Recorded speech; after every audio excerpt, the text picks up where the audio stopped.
Good morning, everyone. Bonjour, and أحلى صباح الخير. And I'm stealing this greeting from Yasser, proudly stealing it. So welcome to our first Q&A session for the year 2022. In the spirit of Straight Talk, we developed a new habit this year to have a quarterly connect, and by design it's every 3 months, where Yasser shares his reflections on the business, its priorities, and on the organization.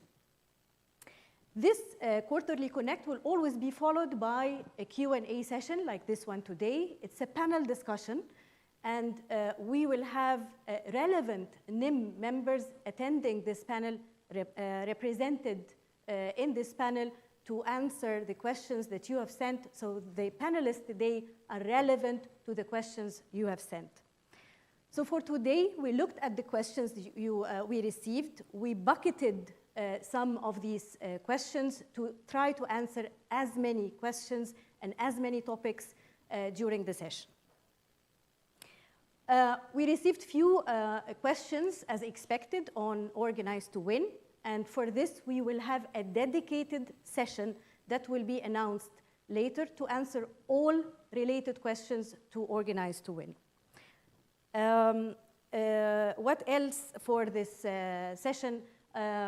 We received also questions that are specific to some geographies. And these questions might not be relevant for all the population. So we decided that we will send all these questions that are relevant to specific geography to the geography leaders to answer these questions for you. And we will make sure that they answer the questions for you. We also bucketed the questions, and this is how the flow of the Q&A session today will go. The questions, the first bucket of the questions are about performance, business performance, where we are, where we want to go, and then the challenges and fears that we are all sensing and feeling, and then we will go about what we're doing in terms of business actions, people actions, and the ways of working. And with this, I would like to start my first question. First of all, welcome to all the panelists, Giuseppe, David, Yasser, and Dragan. Welcome, everyone. I will shoot the first question. So the first question is addressed to you personally, Yasser, and it says, congratulations for the new role, which is not necessarily new anymore. I don't feel it anymore, anyway. Wishing you all the best in the upcoming years. What will happen to Nestlé MENA, and what is the real reason why Nestlé MENA is not performing? These are multiple questions in one. So first, thank you very much for your wishes. It's been now almost, 4 months plus, so I don't feel new anymore, but I feel as energized as when I started on January. Let me try to address this in multiple points. The first thing, and I said this in our Connect, the first thing that we need to recognize is the fact that we are performing well. January, February, March, and April. For the first time in many months, we have delivered against forecast. Now, the forecast we do on a monthly basis, but we are delivering against this forecast every single month, month in, month out, across almost all geographies. There are always some exceptions, but little exceptions, and across almost all categories, which is something that we need to recognize, be very happy about, and be confident that so far, Jan, Feb, March, April, we are progressing on the right track.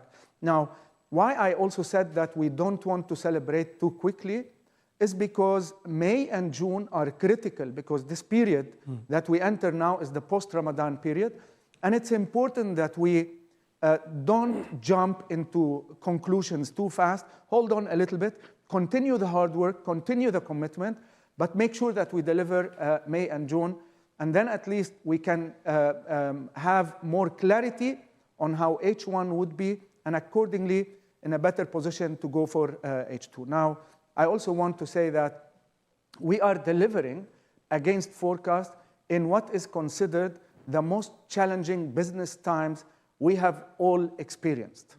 So I just want to say, I was reading something, Nahla and team, a few days ago, And it says that this crisis of inflation, supply shortage, all the conflicts that are happening today, from a business perspective, has not been experienced any time before 45 years ago, which means there is no one today in the business, or very few, that have seen something similar.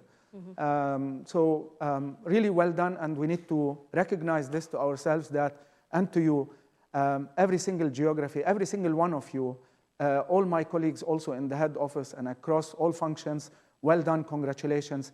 Let's be proud of the fact that we delivered first 4 months. Now, regarding MENA not delivering, sorry, before I go to that, maybe we go to the slide where we show, and you help us just to elaborate a little bit more what we mean by performing.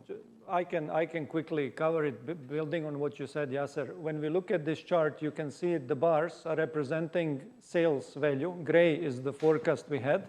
And you can see first 4 months, we delivered every single month slightly above the forecast, which is the great news, and that's what Yasser was saying. And the critical period is coming now post-Ramadan, May, June, where we see that forecast is still holding itself. And then we see the further upsides coming in Q3 in particular. So that's where, at the end, the proof of our stronger and recovering performance will be seen as we proceed in the coming months. And basically, on the top, you see the organic growth that we delivered month after month. And last 3 months, we have a positive organic growth for the total NIM, all businesses. Of course, there are differences between the categories, but overall, as a NIM, it's an encouraging start of the year, an encouraging Q1, and definitely significant improvement on ability to deliver above the forecast or deliver the forecast. So that's what I can add, and chart clearly shows that.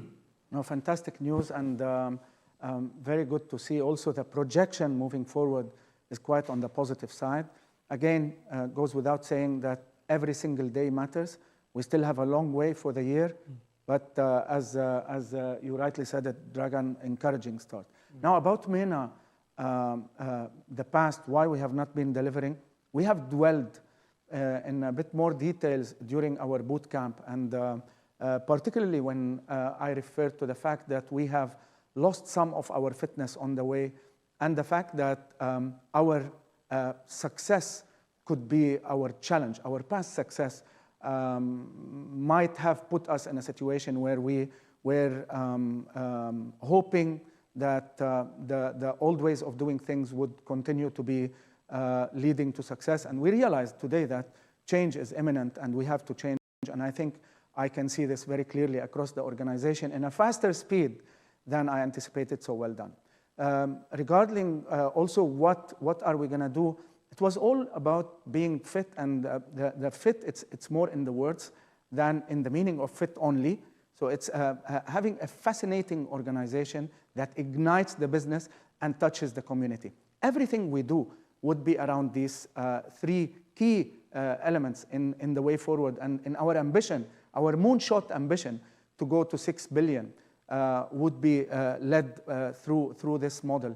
And remember also, we have decided on our 3 no misses for this year. And that's what we, as a team, relentlessly are pursuing, month in, month out, day in, day out. We are spending a lot of our time on this front. So thank you very much for the question. Keep going. Yes, we had some challenges in the past. Let's not make the challenge dictate our future. We are now determining our future. Very positive and promising start. Keep going. Yeah, thank you, Yasser, and thank you, Dragan. And I think what you mean to say is that we are on track, yet we have a long way to do still, and we need to keep the momentum. Yeah. You mean it was not clear? just to summarize. All right. Okay. So now we know where we're coming from, where we want to go with the model and the way forward. And it's always about people and how they feel. And they are the drive for the growth and for the ambition that we're looking for. And you shared the detailed review of the business, but this also reflects with the people on their fears and the uncertainties that we are feeling around. And for this, I will start with a question I believe that is coming from a factory in Dubai, but I'll not make the assumption, sorry. So as a factory employee, he says, myself and my colleagues are concerned about our jobs. And that was it. But for me, it's a question. What is your reflection on these people who are feeling the fear, feeling uncertainties on their job security? David, Yasser. Well, I mean, first, look, I mean, I want you to know that it's a very difficult feeling to have fear on our job. It's a feeling I wouldn't like you to have. And whether we are in a factory or in a head office or in any geography, I understand the situation. What I want to say is that we do not sit and plan to cut jobs. That's not what a fascinating organization is. Yeah. A fascinating organization is much more than this. Now, having said that, we also said that it's important that by stream, by function, by geography, we make sure we are fit. So in some cases where performance continues to be a challenge, we will need to make sure that we are, our organization is fit for purpose. So it's always important, and it's a reality, and sometimes difficult, and nobody likes to do it. But in some cases where the situation requires a surgical intervention, we will have to do it. The leadership has to do it. But what I can promise you is there is no a blanket approach that will happen or that is being planned, and that in case we get to any situation where there is a surgical intervention, people will know, as always, and it will be done in the best way possible. At this point in time, please relax. I know the situation is challenging. We will keep in touch. If there is any geography or any location or any factory where something is needed, we will be addressing this. I don't know, David, if you want to... No, I think you've said it. Yes, I mean, you're building on the uncertainty that potentially people might feel. But I'm not going to repeat what you said, because we've got no defined blanket plans to cut the... No, this does not exist. So I think when we stay focused, we stay on our norms, and we address our priorities, we have a better chance. I mean, you mentioned the results that came in the first 4 months. This should also show that, you know, we've got something to do, something to offer over there. Yeah. Mm-hmm. Thank you. Yeah, thank you, David, and thank you, Yasser. And I think, again, I will not summarize, but it says it's in the beginning of the following question, and this question is interesting. It's respect. It's respect in what we do, respect for ourselves, respect for our company. And this interesting question says, Nestlé is an amazing place that respects the diversity in all levels. However, the direction now is to ensure increasing gender balance percentage in all levels, which affects the career succession and progression of male talents. And how can we be certain, support, empower those talents while ensuring diversity? Very, very interesting question. Diversity, giving jobs and succession plans for women, then how to manage male talents and empower them and have them be confident in their career and their progression. David. Yeah, I think we need to be confident that at Nestlé, we focus, at Nestlé MENA, we focus on talent, irrespective of its man or woman, but we focus on talent regardless of background, gender, education, abilities, and even sometimes the style, yeah? And you can remember, we can reflect on the boot camp when we had the panel that was talking about capability gaps, yeah? And they were, the panel was quite clearly stating that in MENA, for example, we are addressing low performance. No one said at that time, low performance will only be men, or women only. It's talent. It's people, it's talent, it's us, you know? But one important thing to reflect, we in MENA are committed on diversity and inclusion. And why do we have today gender balance as well as a priority? Is because we are stronger, we are better, we are even gonna be greater with our diversity, with our differences, beyond gender, beyond our context so that we can be able to drive the strength of our organization even further to even be ahead of our competitors. This is not only a duty, this is not only a social responsibility, this is the smart, this is the right thing to be done for basic business decision. It is really one of the underdeveloped muscle that we need to grow for the sake of our business. Yeah, so before I hand over a comment to you, Yasser, on diversity in general, I would like to make a point here. For this panel, we don't see diversity. It's because the questions we received... I mean, look at us. Look at us. Do we look the same? Gender no, you're balance, right. You're I mean. Right. Yeah. And this was intentional. I think this speaks to your point, David, because we only got panelists who are relevant to the questions we received. We did not have any female colleagues from the NIM, while we don't have questions that are relevant to her area of expertise or whatever. So it is about talent. It is about the right person at the right place. Can I add something before Yasser? Of course. To your point, David, having a very gender-balanced organization, it's strategically relevant. Nestle, we are into food, beverages, nutrition. Most of our shoppers, gatekeepers, consumers are mothers. Yes. And we cannot imagine an organization, and probably referring to the sales force, which is quite male-dominated, where it's so important to have female leaders facing customers and also facing shoppers and facing consumers to take the right decisions with the sensitivity of the mother and, of course, the capability of a marketer, of a salesperson, and the leadership all together. It is strategic for Nestle to have a more gender-balanced organization. There are no, for us, and specifically when I look at sales in the countries, there are no targets, tick box, etc. It's for us, for our GBMs, for our country managers. Strategically, we want to have an organization which is stronger, more relevant, that sees more, that hears more, that understands more together. So I know some of this comes also from the countries because I talk a lot about it.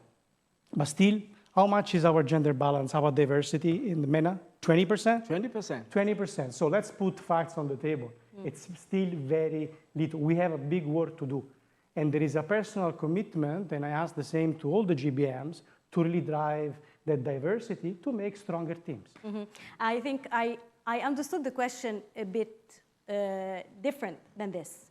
They're not questioning whether diversity is important or not. I wanted to say that. Yeah, they're questioning the succession plans because, as David mentioned, we have a commitment on succession plans, which a commitment to add more female colleagues on the succession plans. You will not have a more diverse organization if you don't have a succession plans that puts more female in some positions where have been always or still are with males. And specifically, I can talk about sales organizations. We have too little, and we have to have much more. And how do we do that? Of course, succession planning, but mostly creating an environment that welcomes female leaders to join. Yeah, the culture.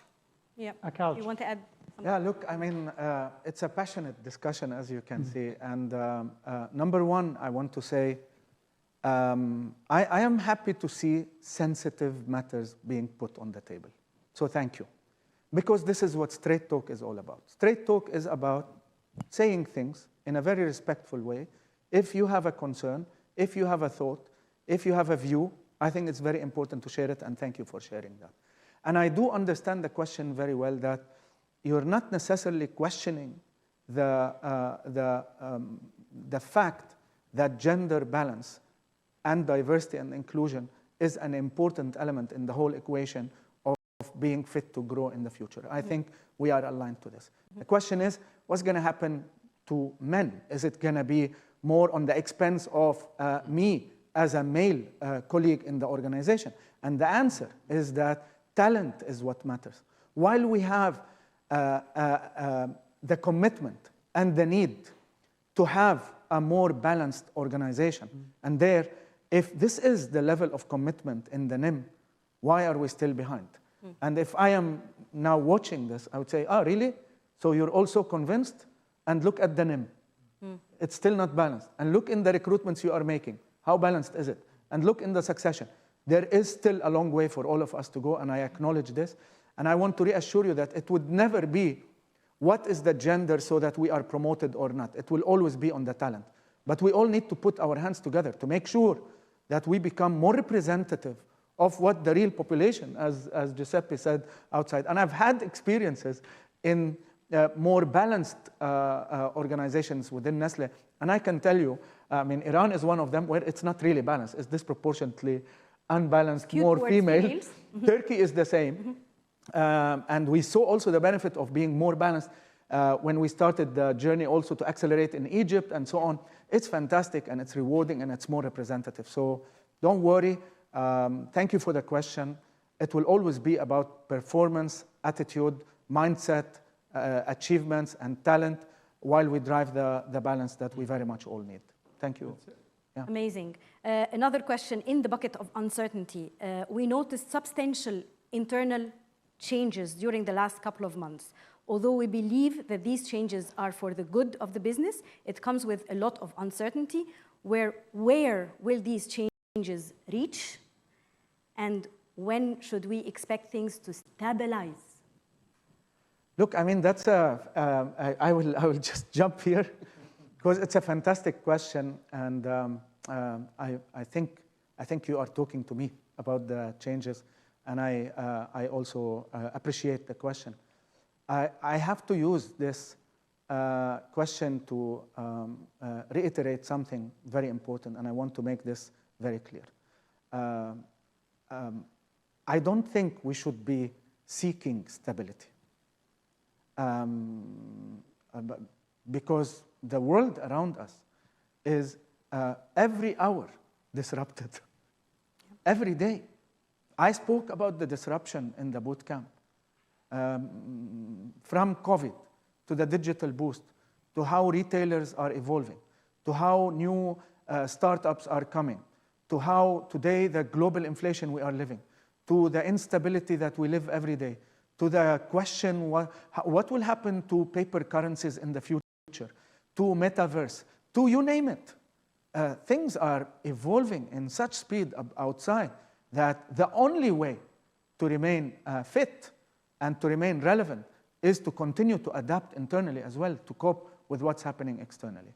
So I am not, and I hope not, that you also agree with me. We are not all hoping that, okay, it's a wave, and then we go into a status quo for another 5 years. Never. There will not be status quo. And when I see it, I'm going to challenge it. Together with the team, we're going to challenge status quo because we are living in a world that is not constant. We saw that. We understand that. And I hope we all agree that while we have done a great job in so many areas, that we have to acknowledge that doing more of the same is not going to bring us any different results, and hence the change that is needed. So we need to continue to work on this. And I, again, want to reinforce that I also highlighted this, that when we spoke about fitness, we speak today, today we might need a certain fitness in a certain area. Let's visualize it in the sports. Today we need to run. Tomorrow we need to work on boxing. Maybe. The day after we need to work on gymnastics. This is what it means. Remain fit to always grow. It was intended in the sense that we need to continue to adapt and continue to evolve. So from that aspect, the stability that we are hoping for as a status quo will not be there. Now on the changes, I think also, as it was mentioned in the question, many of the changes, I believe, are good and important, good for people to change themselves, I mean, to go into a different phase, and good to have also fresh perspectives in many other cases. So thank you for the question. I used it really to touch on the fact that we have to start to be more friends with change. Yeah, it's the only constant in life now. Seriously, Nahla, and I understand, because also to me, it does bring butterflies in our stomach. And I don't think it will ever feel comfortable. But we need just to build this tolerance to this, a little bit of pain we get in our stomach sometimes to keep going. Huh? I don't know if you gentlemen... Yeah, I just wanted to add, because the more we, and that's the challenging part, more we embrace that changing environment, better we will perform. And that's in reality what you said earlier at the beginning. Our performance dropped when we were not responding to the changes to the external environment around us. And that's where we get all uncomfortable. But in reality, that's where we have to go. Correct. And when you look at first quarter, what we've done things which were very uncomfortable. We increased prices, we changed things, and we were all uncomfortable with that. Many people were uncomfortable. We haven't done some of these things for the last 5-6 years. But actually, we start seeing turnarounds. You know, there is a glimpse that things are moving in the right direction because of that. And that's that element of instability that actually takes you forward, rather than stability that potentially can dig you down in the hole. And always great example of this for any company, most people know and some maybe don't know. Kodak invented digital camera. Yes. Well, we said it in the boot camp. Exactly, you said it. Yeah. And where is Kodak in that? Nowhere, because they didn't embrace the change. They stayed with stability of the original approach. So that's really what we need to drive forward, and we need to help each other. You know, we need to support each other to create that stability in a changing environment. And you were very passionate about what we have done until now, no? I am. That's why I wanted to comment during the beginning. No, I think it's fantastic what we have done, to be very frank, because we reacted to the instability and we created change. And specifically what's driving the performance here to date is the change we have done on pricing. When it comes to increasing prices or to reducing the commercial spend, that is what's driving the positive outcomes so far. This was a major, really epochal, I would say, change that we have done. Now, for me, the very important element, where I read a bit of the question as well, one key element in the great turbulence and in the big challenging situation is to stick what we believe is right. So change, agility, always there, but keep focus always on the priorities. That's why I go back to the pricing strategy that we're putting in place. We're going to stick to our windows. We're going to keep reducing TTS. We're going to keep optimizing the way we do business. We're going to implement do's and don'ts on the commercial strategies. All this will guide us through the turbulence and to the storm where we're going through. That's why, yes, agility, yes, change, but at the same time, yes, focus. Right. Focus on what we know it's working and making a difference for MENA. And would you allow me to take off the hat of a moderator and put on the hat of corporate affairs? Please. Yeah? You like the hat? Yeah, and in corporate affairs, we have this mindset of not being reactive to change. What you all said is amazing, and it's a mindset. But also, what you said, Yasser, in the boot camp, we need to drive the change. We need to anticipate and be ahead of the change in order to win and to have not just the incremental growth, but the leaps in the growth that we want to achieve, the 6 billion, scary 6 billion. Okay, so with this, I will move to what are our plans. These are the fears we discussed. These are the challenges, but what are our business plans for the coming period? And I will start with a combined question of, I think, 4 or 5 questions here. What's next for Nestlé MENA? And what is your boost-up plan for Nestlé MENA? Given the challenges, such as rising interest rates in the US, especially and more increasing in the coming years, with inflation challenges, devaluations everywhere, and so on, did we face this situation before? And what is our expectation in terms of growth, customer behavior for the next period? I can just to start again. I mean, it's many questions, and I want to again re-emphasize that with what you have done in the first 4 months, facing the biggest challenge the world has faced on a economical level is commendable, and the change that you have done in terms of all the new ways of doing things, the priorities, and the focus that also Giuseppe rightly so highlighted, that I have seen is commendable, so well done. Now, I understand that in some of our geographies, we have little to limited experience on what it means to live in a higher level of inflation. Whereas in some other geographies, Egypt, for example, Iran, today Lebanon, Syria for quite some time, Yemen, others have been living this as part of their almost daily life. So let me share with you a live example. I might have shared this, but I think it's very important because sometimes when I'm reflecting, I wonder why are all colleagues concerned or so concerned on the inflation? Because, by the way, the other side is a deflation, and you don't want to experience a deflation. I saw it, what a deflation could be in Western Europe, and what it means that your NNS is continuously, NNS per kilo is declining. So let me just share with you one example that I lived, and many of my colleagues from Egypt also lived at the time. I was privileged to be market head of Northeast Africa region at the time in Egypt. And overnight, I was told before I arrived to the office at 7:30 in the morning that there has been a 100% devaluation. Now, a 100%, this was not a 10 or a 20 or a 30, which is really a lot, a 100% devaluation. And while we had a factory, we had also many of our products that were imported. And within the factory, quite a considerable amount of our ingredients was imported. And we had a meeting, and in the meeting, we agreed as a team that there's no point to do scenario planning. There's only one scenario. You increase prices. And I remember at the time, we agreed that, and I said to the team, okay, we increase prices, hold my hands, close our eyes, we jump. We just have confidence that this is the only right thing to do.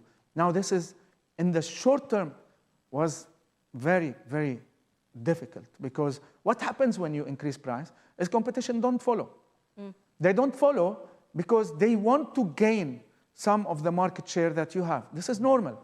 Now, you cannot play this game because we are, in majority of the cases, leaders. Leaders have a responsibility. So you move first, you open the way. What will happen is competition will hold, as is the case today. 2 months, 3 months, it will be painful. Volume will drop. Now, what we need to do during this period is to ensure, with our activations, with our efforts, with our focus, with our distribution, with our rationalization of SKUs and focusing on where it matters, that the drop in volume is not as high as the price increase. Meaning, if we are increasing price by 20%, volume drops by 15%, that's still a positive 5% OG.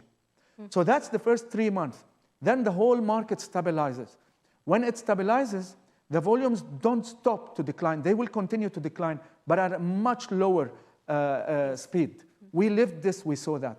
Since then, and I don't want to only limit the credit, not at all, of Nestlé Egypt. Nestlé Egypt was successful way before I came to Nestlé Egypt. But since that time, until then, Mu'taz and the team worked on the volume recovery, and that was the priority. And imagine a volume recovery which, with a much higher price per kilo, you have a tremendous OG. And that's exactly what has been happening. So in the first 3 months, 4 months, it will be difficult, a little bit less difficult at the end. Ultimately, it should give us positive OG, which is a key measure, and it should position us in the future to be better. So I want you, please, to stop analyzing what's happening in the US inflation rate and what the Central Bank of America decided, because if we are living already an unprecedented global inflation. And the only way, my dear colleagues, is to increase prices. But while we increase prices, is also to be more efficient. And that's why we're reducing TTS. And that's why we are investing in the right place. If it wasn't for the inflation, we would have never been able to address the TTS that we need to address. Why? Because we need to invest in our brands, and we need to invest in our people in the future. So I understand it's difficult. It is unavoidable. I wish there is anything else I could put on the table as another scenario. But to tell you that we go and now start slashing the quality of our products, we don't do that. To say that let's, okay, go cut half the organization, keep our price, would you be happy? We wouldn't be happy, and I know. So let's move, let's come into this, the no other option, with courage and do it right. So I just wanted to share this example because I think it's really very important. The coming period will continue to be challenging and demanding. And as Giuseppe said, let's all continue to be focused on the 3 areas we have defined together, on the 3 no misses. We have to, in these times, to protect margin. And that we do through pricing, through TTS reduction, and through our cost initiatives that we are doing, from operations to supply chain to finance to every single function, correct? We will also need to grow by choice, which means there are pockets of geographies that need to be accelerated.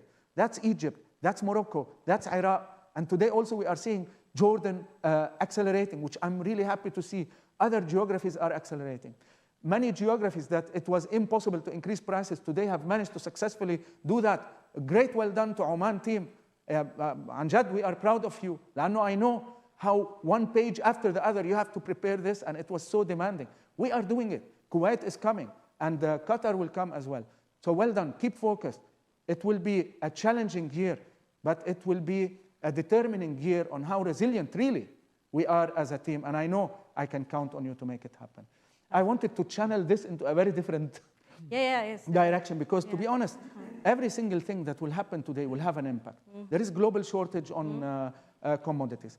The whole network of supply chain, I was telling the supply chain team yesterday, what these guys are seeing have not been witnessed.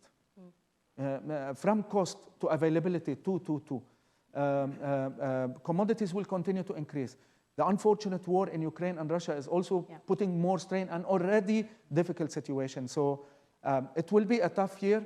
There is no other choice. Let's do what is right, and let's continue to drive. I don't know if any of my colleagues, I know I spoke a lot about this, but I think it was important. But at least there is a learning. Now we know the price increases and what we need to do, but at least there is a learning where we can protect volumes as well as while protecting margins. There is an imminent impact, Nahla, and I think this is where also the team has to appreciate that I'm not telling you also make sure that you don't lose market share. You're going to lose market. All right? Is it good? No. But we're going to have, if we want to protect margin, and that's what we want in this time, some competitors will not follow. The leader has to take the pain. Swallow it. Take the pain. And then we will fight for it later. It would not be the first and last time. So let's do it. And just to add on this one, this is a clear expectation that we have from our leaders also in the geographies. And we are responsible to create a sustainable business model. And one of the ways of creating a sustainable business model is to have the right pricing in place. So the engagement, the fighting with the authorities, and finding solutions, including the reduction of trade spend, redesigning the contract, re-challenging the contract with the customers, changing the slabs, and I can go in many, many details, is the responsibility of each single leader in our countries. And we really count on them to make them happen. As Yasser said, we're very proud and very happy about what has happened. And we have a great plan in front because there are many more waves, and we're expecting a major reductions in trade terms, and we want to see materializing. And therefore, the countries in the guys in the country have a major impact, impact on these decisions, vis-a-vis the customer, vis-a-vis the consumer, vis-a-vis the shopper, and the internal organization. As much as we're able to build a very profitable growth and a sustainable business, that's the way to go. Absolutely. Lala, maybe I didn't, in that year, 2017, in Egypt, we lost, in the beginning, around 30 to 40% of volume. and it's large-scale volume. I mean, you guys know the volume in Egypt. And then we started to recover after 3 months. Not recover, the volume loss was less. We closed the year at close to 24.5 positive OG, and volume was around minus 15 or 20%. So yes, the formula is not all positive, but at the end, with the top line and the profit intact, that allowed us to recover. When also Mu'taz came and started the journey of recovering the volume with the team, that allowed us to be, if we wouldn't have the margin to do that, it would only be a continuation of nosedive. Yeah, absolutely. And we cannot talk about business plans without talking about mergers and acquisitions. And I think this question goes to Dragan. What is the mergers and acquisitions plan for the next coming 5 years? Yeah, so on that one, when you think about mergers and acquisitions, you don't put them in your planning. When you plan your things, you don't put mergers and acquisitions in your planning, because 2 issues with mergers and acquisitions. You work on 10, one eventually happens out of 10, because it's always complicated. And then out of one that happens, when you look at all of them together, 80% are failure later on after 5 years. So that's why you don't put them in a plan, because it's complex, and a lot of it happens in the background. At the same time, we have a couple of great successes which came to us through the group, and we implemented them excellently. Starbucks was one of them, which impacted coffee and NP. And also through Nestle Health Science, we have a number of initiatives through acquisitions that are being cascaded and enabling health science to actually drive as a category significant growth. At the same time, so these are some of the initiatives that came to us and we were implementing out of M&A exercises through the region to drive the business forward. At the same time, we were engaging and we continue engaging on identifying M&A opportunities. Challenge for us very often is that, and Yasser said it, we are very often, in most of cases, we are market leader in the category. When you're market leader, it's very hard to acquire your competitor. So what we need to really look at is the different segments, because you can't be bigger than you are. Even anti-competition law will not allow you to do it. So most of you hopefully saw the announcement where we basically recruited an expert who's going to also help us, Rashid, on developing the strategy and transformation. That will include M&A aspects as well, because M&A is the result of the strategy. M&A is not a strategy in itself. So we need to build the strategy in which segments we want to go and how M&A can actually be the one of the integral pillar to deliver the strategy specific to either particular category or even expanding the category approach. So that's really the answer. So we will be active. We are adding resources to that. We want to participate. But at the same time, we are conscious that it's not easy. And it needs to follow the strategy at the end of the day. Absolutely. I think it was perfectly said, really. I would say an important part, an exciting part, we are working on it. First, we need to put our fundamentals in place on the core business. So because the question is 5 years, certainly more M&A would be considered and looked into, as Dragan said. But now, let's say the coming 18 months, really the focus is on fixing the fundamentals of core business. But really an exciting journey, fully agreed. Absolutely, absolutely. And I noticed that David is quiet, so I'll bombard him with some organizational questions as well. So here's another question about organization plans. What actions have been taken in Q1 to make MENA truly a fascinating organization? We see clear actions on no misses like pricing, margins, profit, growth, etc. However, somehow nothing seems to be happening on the HR front or isn't being openly communicated. All what we see is overworked people all around the office who are becoming quite exhausted with a constant pressure. What tangible actions we are taking to truly become a fascinating organization? And remember, David, during the panel, I held you responsible to implement this. I know, you did. Yeah. But thanks for the question, first of all. Nakhla, also, thanks for commenting. I've been quiet. But my dear colleagues, I want to start. I reflect a bit on the Q&A last time. Yeah? Many of you called me. Some people they felt I was too passionate and said some were a little bit offended. If I offended you, I'm very sorry. It was not my intention. It was just the passion, how I felt very strongly about some positions. And coming back to the question, the role of HR today cannot be so important. We are about empowering an external-centric organization that is responsible and that is driving change. All that has been mentioned by Yasa, by Dragan, by Giuseppe, really requires that we create and we provide the support to the organization. The mere fact that you see today the changes that are happening in the organization, the mere fact that you receive the results that are coming through, is testament that behind that a lot of work is happening, done by a number of different teams, and of course, to an extent, led by HR in a number of different areas. The big milestone, the MENA Bootcamp, was one of the biggest milestones of the first 4 months of this year. The work that has been done and the communication that is coming through reflects that. Unprecedented straight talk. I mean, Yasa, you put the straight talk before us.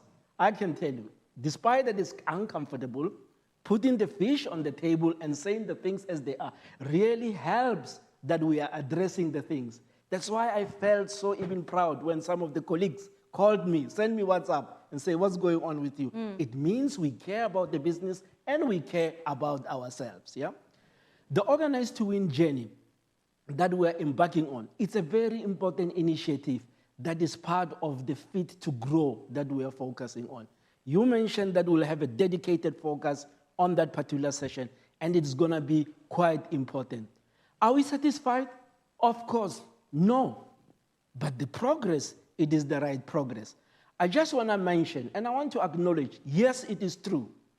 Work is being done in the background.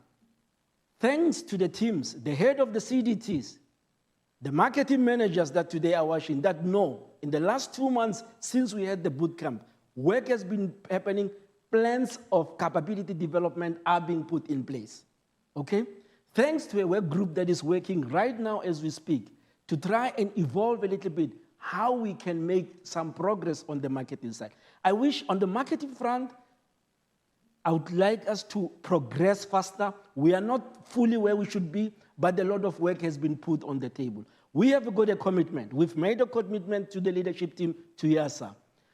In the name of June, we will be presenting, we'll be sharing the overall market capability building way forward that will be part of building on that particular journey on the fascinating way. Look at the building blocks that we're working on. The work that has been done, all we are doing, these results, I promise you, they don't come by accident. They come by this effort that is happening. And yes, today is a little bit hard work, I know. Yes, I know that people today are working maybe even beyond the hours. But what I'm personally convinced that this is the investment we're making to ourselves and to our organization going forward. So we've got clear a path to that direction on the whole area of capabilities. We're doing quite a number of important work to build what is happening. And again, the overall Organize to Win activity or initiative is a key big work that has been done to work towards the fascinating organization. You know, David, capability building is driven by HR probably, but it's not the responsibility of HR alone. And I think it's the responsibility of everyone. And I've worked with you and your team, Giuseppe, on the capability building for the team. Yes. And in fact, yeah. look, great, because I wanted to, of course, all the weight and the responsibility, we've always put it on the HR. But at the same time, we are all responsible. And I want to put a couple examples. In reality, our capability building never stops. Never stops. Actually, it's something that continues on a daily basis. And we see functions that actually play a fundamental role. I want to mention finance, that has been helping us a lot to cascade the end-to-end P&L know-how more and more. I want to mention, of course, sales. My guys here, that they're working day and night to accelerate the new development and the digital academy, which is still someone has to run. Let me take the opportunity to say that still we have a way to go. And there is important elements happening online that we need to drive.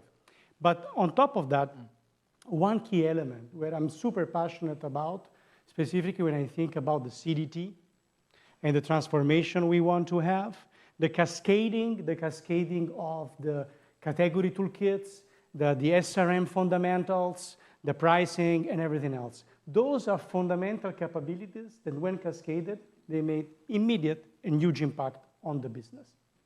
Yeah. Thank you. Yes, you want to add something? Let me close on that. Let me just, because you brought an element that I think is quite key on the function and the responsibility. We get that. But also central to what has happened and what we believe is a very significant shift and allowing the focus you spoke about. The work that has been done on the cascading of the NOMIS goal is a major alignment piece that enables us all together, the 15,000 plus colleagues of MENA, to be geared towards a common purpose, towards a common direction. And guys, one day, 1 week, 1 month this year, despite the challenge, despite the external environment, if the results are staying like this, the steps we are taking, I think it's positive, and I think it's the right place, because we also have to prioritize so that we can get the resources to be able to deliver both for the business as well as for our people. Agreed. And we only have 5 minutes, and I have a personal responsibility to answer as many questions as we can. Okay. So there is a very interesting question that I will address to you personally, Yasser. Here, we see the NIM committee is getting bigger with split of roles. And we see new members joining while there is a freeze of recruitment of junior positions. How will this help MENA in delivering 2022? And no, look, I mean, I want to take the opportunity also as to try to address many of the concerns. Unfortunately, there's only 5 minutes left, and maybe next time we do it longer. Look, on this one, thanks again for the straight talk. I'm starting to question the straight talk thing, that you question everything. You drove the change, we follow, and that's it. I'm okay with that. Look, let me first say that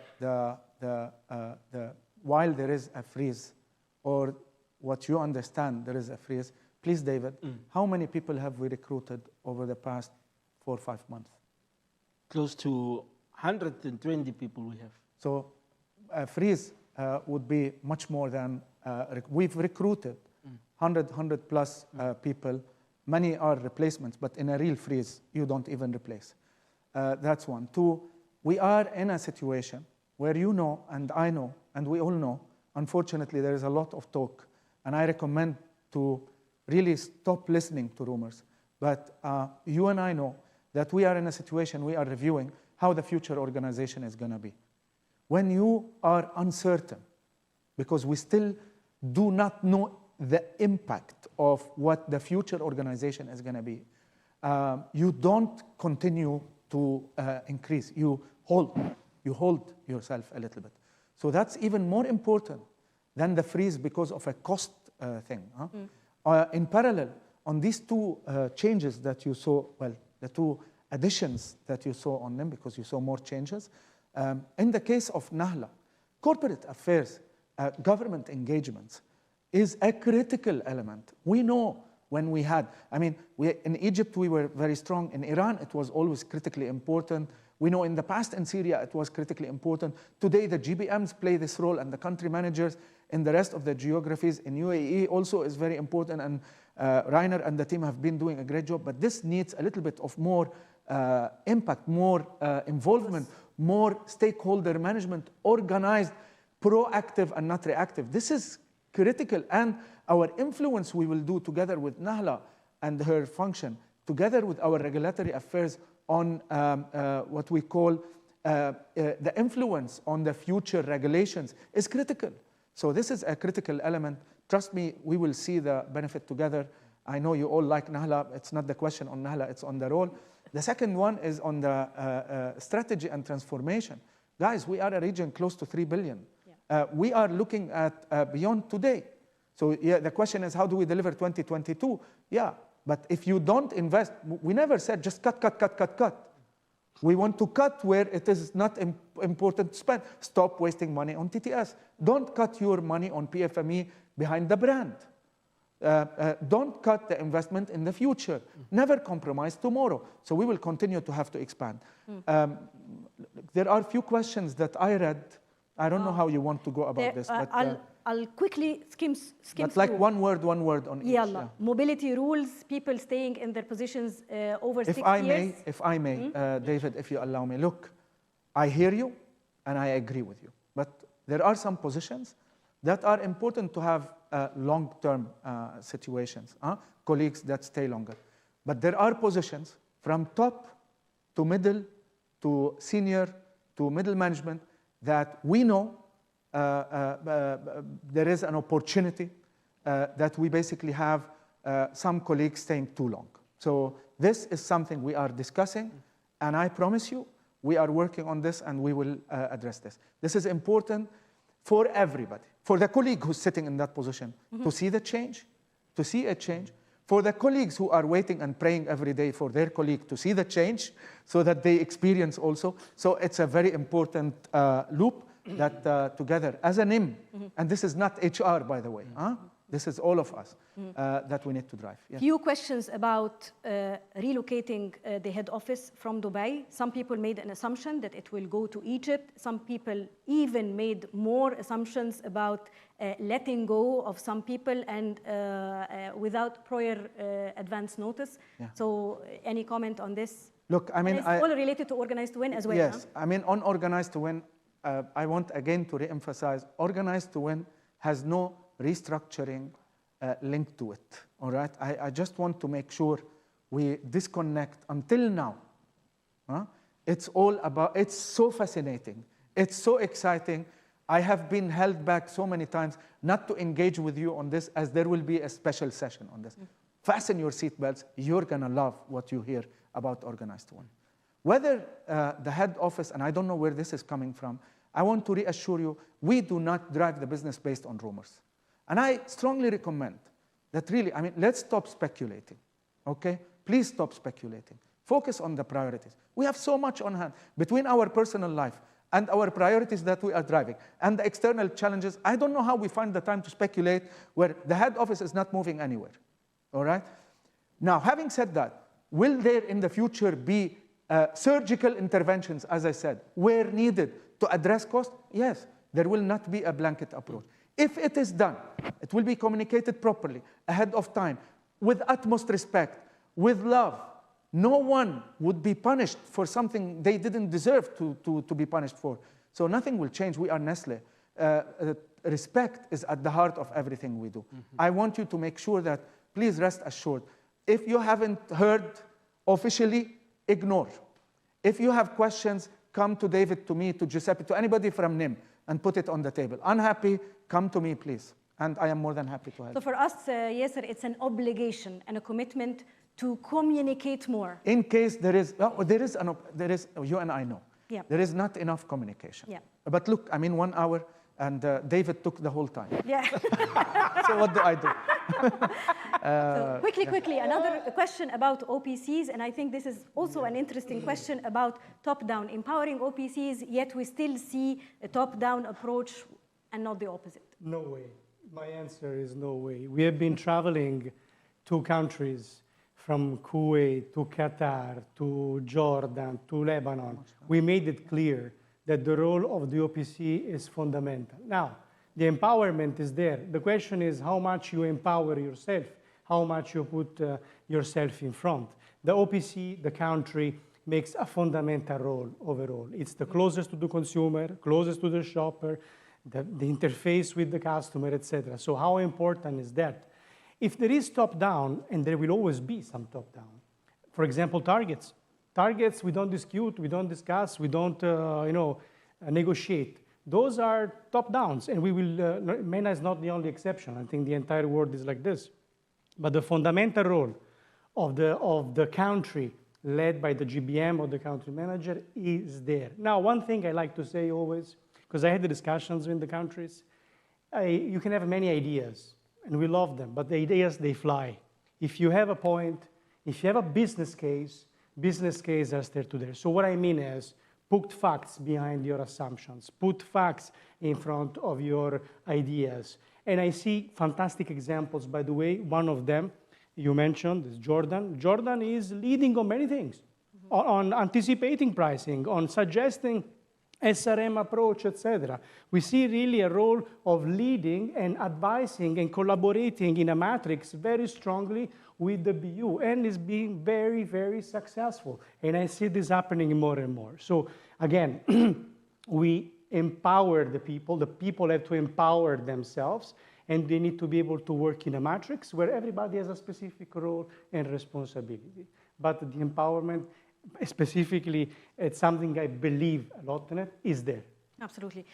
Can I have one last question? Because I think it's an important question for people as well.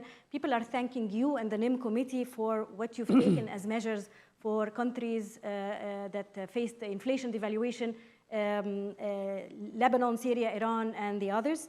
But they're talking again about the living standard and how this is affecting them. Are there any plans to help and support more? Related question related to benefits. One about schooling support, one about health insurance, and AXA is not really doing a great job, and flexibility in the hours of working, referring to the Ramadan timing. Yeah. Okay. Let me start. Quite a number of questions. First of all, thanks for the acknowledgement.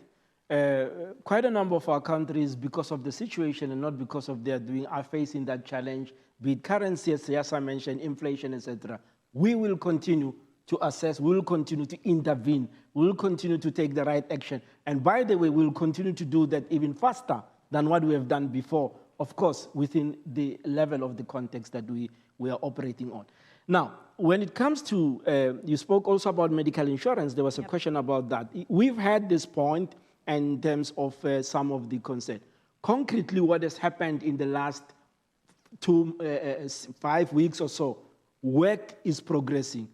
Concretely, we have now agreed, we have made some fundamental changes on application. Oncology application everywhere, the co-payment 20% in pharmacy is removed. The utilization in countries where this telemedicine and contacting the doctors online, you are able to do that. The 20% co-payment is removed. We continue to identify opportunities. For this year, we will continue on that basis until in end of Q3, Q4, we start looking at the plans going into 2023 in terms of the provider. Your third question had to do with the benefits. The benefits. The schooling. Schooling. Yeah. Look, in 2022, we will not reassess where we are in terms of the schooling benefits. As part of our empowering the organization and looking forward, we have got a longer-term commitment in terms of the review of our compensation and benefit strategy. Inside there, the elements that includes, amongst other benefits, is schooling as how to position it. So the work on the preparation is there. I want to be, because the question comes from different angle, but it is my day one question. I had this question when I arrived also here in 2019. And we need to be very concrete, and I hope you understand. I'm saying this year we would not be able, because we're doing the overall work in the review of our benefit schemes and systems going into next year. But we will have a very clear, definitive approach that will really be relevant to what we need to be doing today to attract, to retain our talents, to be able to win. The last point was about the flexibility of hours, Ramadan hours, etc. So the question was about, we usually work 8 hours. Ramadan proved that working less hours is also as efficient. Can I? Yeah. Look, I mean, I understand in some cases there are specific cases where some colleagues might have different requirements, family commitments, and this. And I think in that case, it's very important that this is discussed again in a very transparent way, in a straight talk with line management or with David and HR. We cannot. That's an individual question, and I don't think it's fair to assume that the whole organization is asking, can we consider the working hours, where we know we were just talking about how challenging, how difficult, how struggling we are, I mean, in terms of working hours and all of us, because we're living very different times. If you have a specific case, please come back to your line manager and HR. At this point in time, our all focus is to make sure we come out stronger in 22, ready for accelerated growth to go to the 6 billion. And on the journey to the 6 billion, I know we have to answer a lot of questions. How we make sure that, I know every one of us wants to put their children in the best school possible. That's a normal expression of love, and I understand it. And schools in some of the countries are extremely expensive, and that we acknowledge. But please, just have in mind that this is not something that we can sit. I don't want to feel the disconnect. I would like us to be working together on this, all right? How do you expect that we address this when we have not been delivering our profit and we have been declining year on year? Let's stabilize, all right? So let's hold on. And I'm not saying don't ask these questions, but when you ask, my answer is gonna be, I'm not gonna be very nice about it. This year there is no money to fix anything, all right? It's a virtuous cycle. We need to start moving in. So far, the first 4 months are great. We continue and we exceed expectations. I am more than happy that we make an intervention, I promise you. For the countries that are having inflation, it's our moral obligation to help you, all right? So that I make it very clear. And it's our moral obligation not to make it too long to act. And we're working with David and Dragan and with Giuseppe and with Mataz and with all the countries that we find a way how to be more agile in the cases where regular high inflation is happening.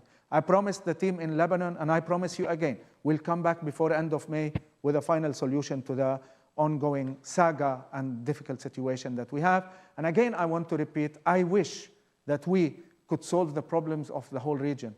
We cannot, as the private sector, solve problems that are at country level, all right? So we have to work on this together, prove the business case, continue with sustainability of the business, and then do the right things ongoing and always for our people. Dragan, David, Giuseppe, thank you very much for participating. Can we nominate Yasser to close? Have the final thoughts? I could delegate if you want. Yeah. No, look, I mean, thanks for the colleagues. I really like, by the way, these are the NIM discussions with a little bit of more heat sometimes in the discussions, which is really nice. I am a believer that heated discussions generate the best outcomes. Very uncomfortable, but generate the right outcomes. I want to thank you very much again, because remember, and let's also not forget that as we go for the 6 billion, celebrating the small or recognizing the short-term gains, the small achievements we do on the way are very important. I want to again recognize all the work you're doing on pricing. Oman, well done on the achievement of the price increase. Tariq in Kuwait, we're waiting for you. And also our colleagues in Qatar, don't forget this is critically important. Although also in Qatar you're doing great growth, and I'm proud of you as well. So keep going. We continue to transform in UAE and Saudi.